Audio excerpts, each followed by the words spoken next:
Hello everyone, how are you all? Fine.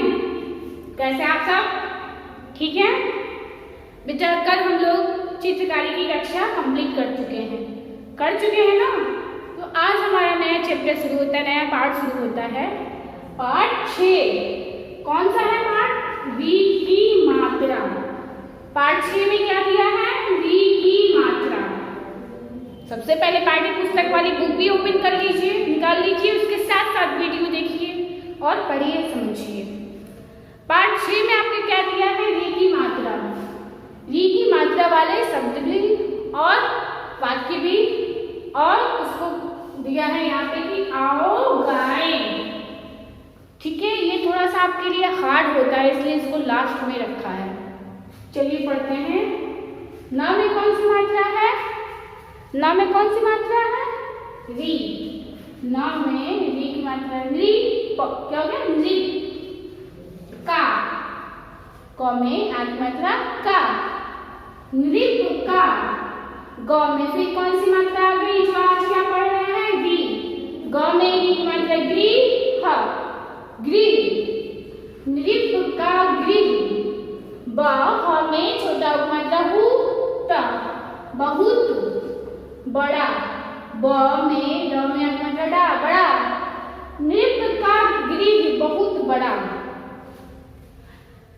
ब में मतलब बाहर बाहर। एक एक। फिर व में कौन सी मात्रा आज पढ़ रहे हैं? री। व में री की मात्रा वृक्ष। इसको अभी हम चित्रकारी की कक्षा में छ पढ़े थे ना, 6 अक्षर से बने शब्द में पढ़े थे। वृक्ष। खड़ा में मतलब डा खड़ा। बाहर एक वृक्ष खड़ा। बाहर एक वृक्ष खड़ा। सबसे पढ़वाएंगे, ध्यान से सुनिएगा। फिर व में क्या है? वृ। व में वृक्ष। क्या हो गया? वृक्ष। क में एक मात्रा के वृक्ष के। न में बड़ी मतलब नी। च में एक मात्रा चे नीचे।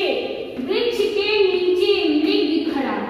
फिर म में कौन सी मात्रा है? री। म में कौन सी मात्रा है? री। मृग। ख में हड़ा मात्रा हड़ा। ख ड में बड़ी हड़ा मात्रा हड़ा खड़ा। वृक्ष के नीचे मृग खड़ा। म में कौन सी मात्रा है? री। वृक्ष के नीचे मृग खड़ा। ख में मतलब खा। क में मतलब ता खाता। एक एक तृण उठा। त में कौन सी मात्रा है? री। त में री की मात्रा तृण। क्या हो गया? तृण उठा। खाता एक एक तृण उठा। एक बार फिर समझिए। नृप का गृह बहुत बड़ा। री की मात्रा कहाँ कहाँ पे है? न में है। न में री की मात्रा नृप, और ग में है। ग में री की मात्रा गृह। नृप का गृह बहुत बड़ा। बाहर एक वृक्ष खड़ा। बाहर एक वृक्ष मात्रा यहाँ पे व में वृक्ष। बाहर एक वृक्ष खड़ा। वृक्ष के नीचे मृग खड़ा। व के नीचे क्या है? वृक्ष मात्रा वृक्ष के नीचे मृग खड़ा। म में क्या है? ऋ मात्रा मृग खड़ा। खाता एक एक तृण उठा। खाता एक एक तृण उठा मतलब क्या करता है? वो खाता है एक एक तृण उठा। फिर त में कौन सी मात्रा है यहाँ इस लाइन में? री की मात्रा यहाँ पे है। त में री की मात्रा। री की मात्रा कहाँ लगी है? तृण में। खाता एक एक तृण उठा। नृप का गृह बहुत बड़ा। नृप क्या होता है? राजा। आप लोग पढ़ लिए होंगे, आपके अभ्यास पुस्तक में दिया होगा। नृप क्या होता है? राजा का गृह बहुत बड़ा। मतलब गृह मीन्स क्या होता है? घर। राजा का घर बहुत बड़ा। बाहर एक वृक्ष खड़ा। जो उसका घर है उसके बाहर क्या है? वृक्ष है। मतलब वृक्ष मीन्स क्या होता है? पेड़। बाहर एक पेड़ खड़ा, मतलब पेड़ है। वृक्ष के नीचे मृग खड़ा, मतलब पेड़ के नीचे मृग मीन्स क्या होता है? हिरण खड़ा।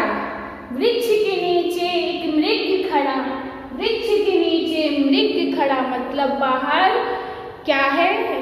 नृप मीन्स राजा का बहुत बड़ा घर है और घर के बाहर पेड़ है और पेड़ के नीचे हिरण खड़ा, खाता एक एक तृण उठा, तृण मीन्स घास, एक एक तृण उठा के क्या करता है, खाता है।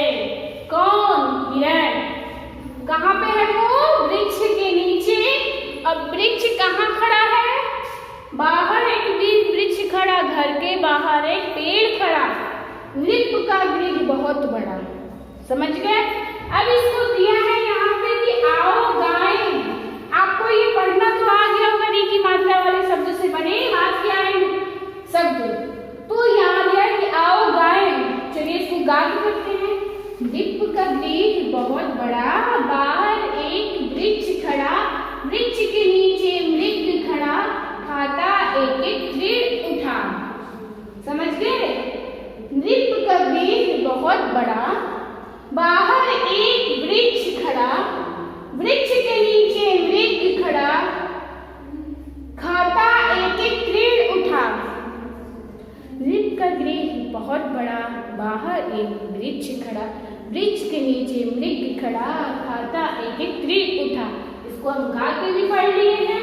तो ये हमारा कौन सा शब्द था, री की मात्रा से बने शब्द है और वाक्य थे।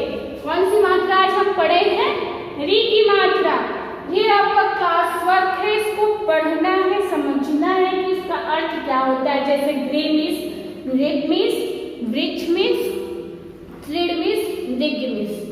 ऐसे दिया है कि किसका गृह बहुत बड़ा, तो यहाँ हम क्या लिखेंगे, नृप का। नृप का गृह बहुत बड़ा। इसका आंसर क्या हो जाएगा, उत्तर क्या हो जाएगा, नृप। इसका उत्तर क्या हो जाएगा, नृप। किसका गृह बहुत बड़ा, तो किसका गृह बड़ा था, मतलब किसका घर बड़ा था, तो नृप राजा का घर क्या था, बहुत बड़ा था। तो नृप में हम राजा बताए हैं आपको। फिर बाहर क्या खड़ा था, वृक्ष, बाहर एक वृक्ष खड़ा। मिल गया इसका उत्तर इसी लाइन में। तो इसमें हम क्या लिख देंगे, वृक्ष। इसको अपनी कॉपी में भी कर लीजिएगा कि याद हो जाएगा, हो सकता है पेपर में आ जाए। मृग क्या खा रहा था, मृग क्या खा रहा था, वृक्ष के नीचे मृग खड़ा था, खाता एक एक तृण उठा। मृग क्या खा रहा था, तृण। ये देखिए घास-फूस।